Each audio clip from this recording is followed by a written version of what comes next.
rounding bottom adalah pola pembalikan jangka panjang yang paling cocok untuk grafik mingguan.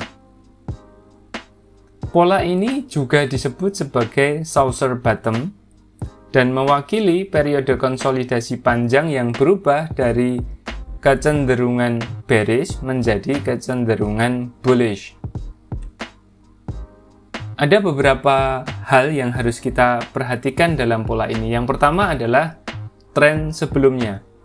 Untuk menjadi pola pembalikan, maka harus ada tren sebelumnya dulu. Idealnya, titik rendah dari dasar pola ini akan menjadi titik terendahnya. Dalam prakteknya, ada saat-saat ketika harga terendah tercatat beberapa bulan sebelumnya dan diperdagangkan relatif datar sebelum membentuk pola ini. Saat pola rounding bottom akhirnya terbentuk, titik terendahnya mungkin bukan titik terendah dalam beberapa bulan terakhir. Lalu setelah kita bahas tren sebelumnya, kita bahas penurunan, yaitu setengah pola yang pertama.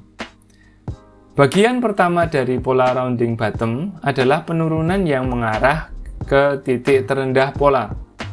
Penurunan ini dapat berbentuk berbeda-beda. Beberapa kasus terlihat cukup bergerigi dengan sejumlah puncak dan lembahnya.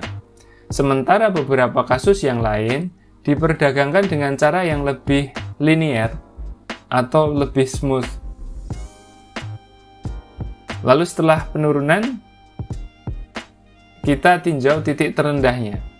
Bagian terendah pola rounding bottom ini bisa saja berbentuk V atau berbentuk huruf V, tetapi tidak boleh terlalu tajam dan harus terjadi dalam beberapa pekan.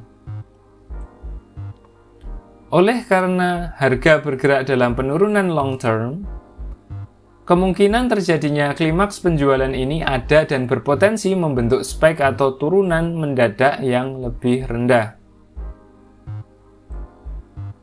Nah, setelah puncak terendah atau lembah yang terendah, maka akan terjadi kenaikan, ya. Kenaikan dari posisi terendah, kemudian membentuk setengah dari pola, bagian kanan dari pola. Dan seharusnya membutuhkan waktu yang hampir sama dengan setengah pola sebelumnya. Jika kenaikannya terlalu tajam, maka validitas rounding bottom ini bisa dipertanyakan. Lalu yang perlu kita perhatikan berikutnya adalah tentang breakout.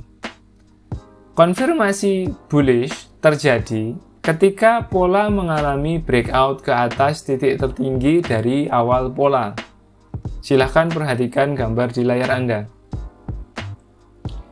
Seperti apa yang terjadi pada kebanyakan breakout resistance, level resistance yang kena breakout ini kemudian berubah menjadi support. Namun, perlu dipahami bahwa rounding bottom ini adalah pola long-term reversal, dan support baru ini mungkin tidak menjadi cukup signifikan. Lalu kita harus memperhatikan volume. Pada pola idealnya, pola volume ini juga berbentuk mengikuti pola harganya, yaitu tinggi ketika awal penurunan dan rendah pada akhir penurunan, yaitu di titik terbawah, lalu kemudian naik pada sesi kenaikan. Level volume tidak begitu penting dalam penurunan pada pola ini. Tetapi ketika terjadi kenaikan, maka harus terjadi kenaikan volume juga, termasuk ketika breakout terjadi. Sebuah pola rounding bottom dapat dianggap sebagai pola head and shoulders bottom tapi tanpa bahu, yang mudah dikenali tentunya. Kepala mewakili bagian terendah dari pola rounding bottom ini dan cukup penting untuk diperhatikan. Level volume selama pola terjadi mengikuti bentuk pola dalam perubahan harganya. Konfirmasi selesainya pola ditandai dengan breakout resistance. Pola rounding bottom ini paling bagus ketika bentuknya simetris. Akan tetapi, bagian kiri dan kanan sebenarnya tidak harus sama dalam hal waktu dan kemiringannya. Yang paling penting adalah untuk menangkap esensi dari pola ini.